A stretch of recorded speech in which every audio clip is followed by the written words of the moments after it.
Toby and Henrietta are enjoying their new job on the island of Sodor, but they do look old-fashioned and need new paint. James was very rude whenever he saw them. "Ugh, what dirty objects," he would say.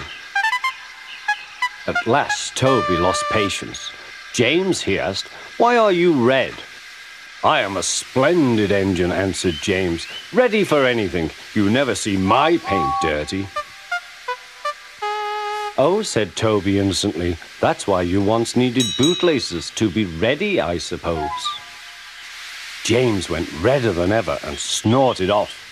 It was such an insult to be reminded of the time a bootlace had been used to mend a hole in his coaches.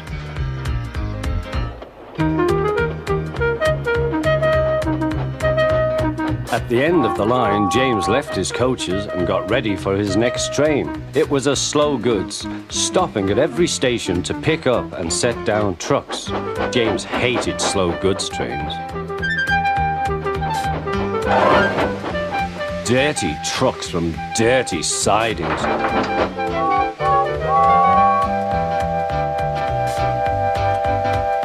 Blech!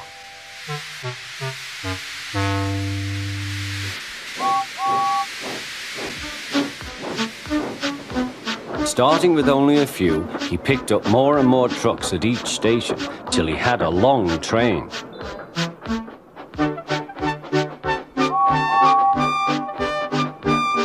At first, the trucks behaved well, but James bumped them so crossly that they were determined to pay him back. Presently, they approached the top of Gordon's Hill. Heavy goods trains halt here to pin down their brakes. James had had an accident with trucks before and should have remembered this. "Wait, James, wait," said the driver, but James wouldn't wait.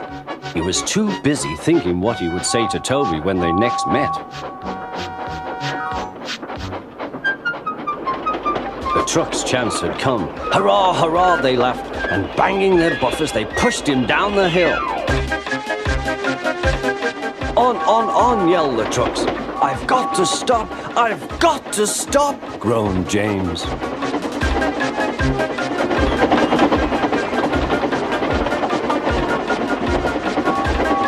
Through the station they thundered.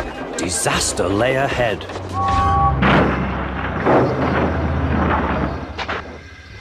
Something sticky splashed all over James.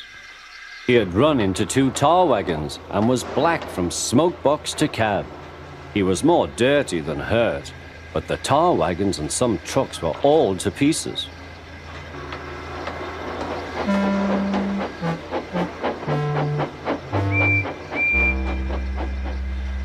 Toby and Percy were sent to help and came as quickly as they could. "Look here, Percy," exclaimed Toby. "Whatever is that dirty object?" "That's James, didn't you know?" "It's James's shape," said Toby.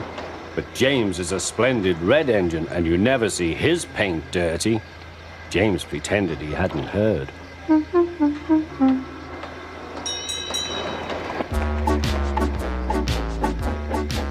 Toby and Percy cleared away the unhurt trucks and helped James home.